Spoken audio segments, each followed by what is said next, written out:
مقصد حیات کی ہے، بات صرف جائز اور ناجائز تک محدود کرنے کی نہیں ہے۔ دین بہت بلندیوں کی طرف آپ کو سفر کروانا چاہتا ہے، بہت اوپر لے جانا چاہتا ہے۔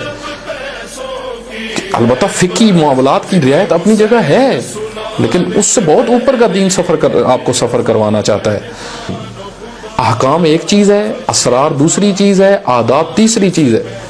یہ ساری چیزوں کی جب رعایت ہوگی پھر نماز اپنے مثلا عروج تک پہنچے گی۔ اسی وجہ سے علماء نے آداب نماز پہ کتابیں لکھی ہیں، اسرار نماز پہ کیوں کتابیں لکھی ہیں؟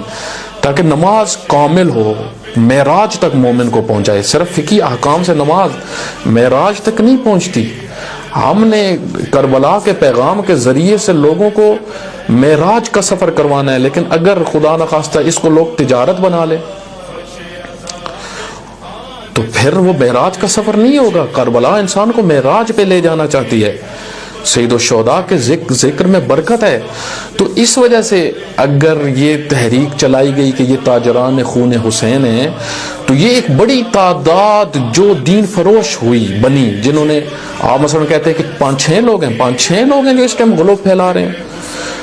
پھر تو ہم ان لوگوں کو یعنی اپریشیٹ نہیں کرنا چاہیے جنہوں نے ان کے خلاف کیسز کیے ہیں، حکومت نے ان کو پکڑا، بعض لوگوں کو جو غالی تھے۔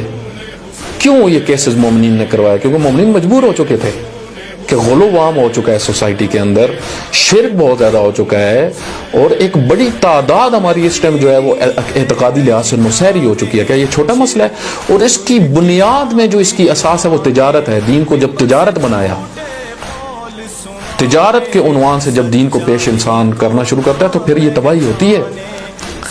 دیکھیں، جو تجارت کا بھی سلسلہ بن چکا ہے، اس کو ختم کرنے کا ہمارے پاس راہ حل کیا ہے؟ جو روایات میں مذمت ہوئی ہے اتنی زیادہ کہ جو ہمارے مکتب کو بیچیں گے، جس طرح شہید مطہری رحمۃ اللہ علیہ فرماتے ہیں کہ بعض لوگ ہیں جنہوں نے امام حسین علیہ السلام کو قتل کے پیسے لیے، اور بعض جو ہیں کہ ان کا مقصد کو بیچنے کے پیسے لے رہے ہیں۔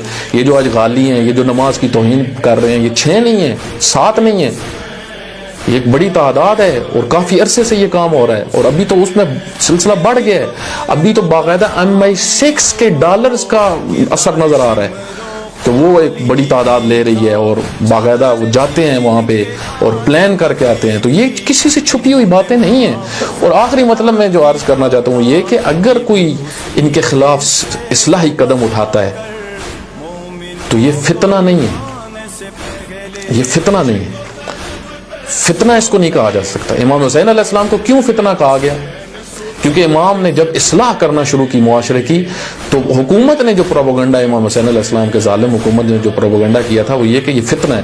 تو امام حسین علیہ السلام نے فرمایا میں تو مصلح ہوں، میں فتنہ گار نہیں ہوں، یہ حکومت ظالم حکومت فتنہ گار ہے۔ یزید جیسے حاکم کا ہونا یہ فتنہ ہے۔ فتنہ یہ نہیں ہے کہ آج کوئی مصلح کہے کہ یہ تاجر ہیں خون کے، تاجران خون حسین کے، یہ فتنہ نہیں ہے، اور یہ قوم کو بکھارنے یعنی جدا کرنے والا نہیں ہے، بلکہ فتنہ تو وہ ہیں کہ جو دین فروش ہیں، جو غالی بنا رہے ہیں، جو بے نمازی بنا رہے ہیں، لوگوں کو نماز کی توہین کر رہے ہیں، ماہ رمضان کی توہین کر رہے ہیں، یہ فتنہ ہے۔ ان فتنوں سے قوم کو دور ہونا ہوگا، جدائی اختیار کرنی ہوگی، تاکہ حقیقی تشیع لوگوں کے سامنے آئے۔ اس وجہ سے ہمیں کوئی ایسی بات نہیں کرنی چاہیے کہ جس میں خواہشات ہماری ظاہر ہوں،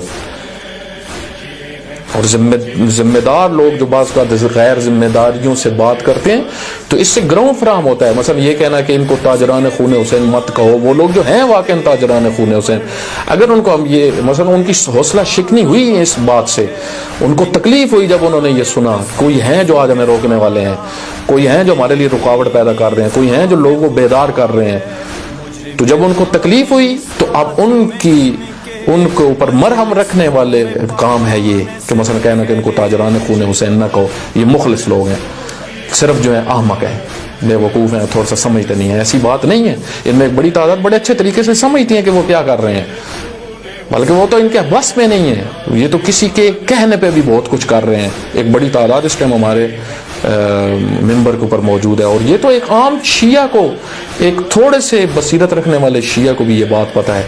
تو لیکن اگر منبر سے ایک شخص جس کی اتنی شہرت ہو اور اتنا توانا خطیب ہو، اور پھر دین کا ذمہ دار بھی تصور اس کو کیا جاتا ہو، حالانکہ ممکن ہے ایسا نہ ہو. تو وہ اگر ایسی بات کریں گے کہ مثلا نہ کہو ان کو تاجران خون حسین، تو اس سے حوصلہ ملتا ہے، اس سے برائی بڑھتی ہے.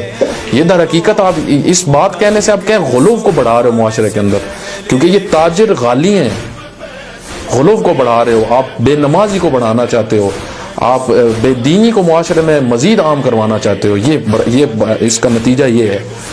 اور یہ بھی میں آخر میں ایک مطلب عرض کر دوں کہ یہ تدین نہیں ہے کہ سب کو لے کے چلو، یہ پلورلزم ہے. پلورلسٹ لوگ ہیں جو اس نظریے کے مالک ہیں کہ جو جس نظریے کا مالک ہے اس کو ساتھ لے کے چلو. حضرت علی علیہ السلام کی سیرت یہ نہیں تھی کہ سب کو لے کے چلو. جو غلط ہے، جو چور ہے اس کو چور کہا جائے، جو خائن ہے اس کو خائن کہا جائے، جو غلطی کرے اس کو غلط کہا جائے، جو تجارت دین کی کرے اس کو تاجر کہا جائے. ناراض ہو تو ہو، اگر درست ہوگا تو ٹھیک ہو جائے گا. اصلاح اس لیے ہوتی ہے کہ لوگ متوجہ ہوں، جو غلط ہیں وہ رک جائیں غلط کام سے. تو پلورلسٹ ہمیں بننے کی ضرورت ہے کہ سب آئیں، سب مل جائیں، جس طرح کے بھی ہیں مل جائیں. یہ نہ حسین بن علی کا راہ ہے، نہ امیر المومنین علیہ السلام کی راہ ہے، نہ حضرت صدیقہ طاہرہ کی راہ ہے، اور نہ ہی پیغمبر اکرم صلی اللہ علیہ وسلم کی راہ ہے.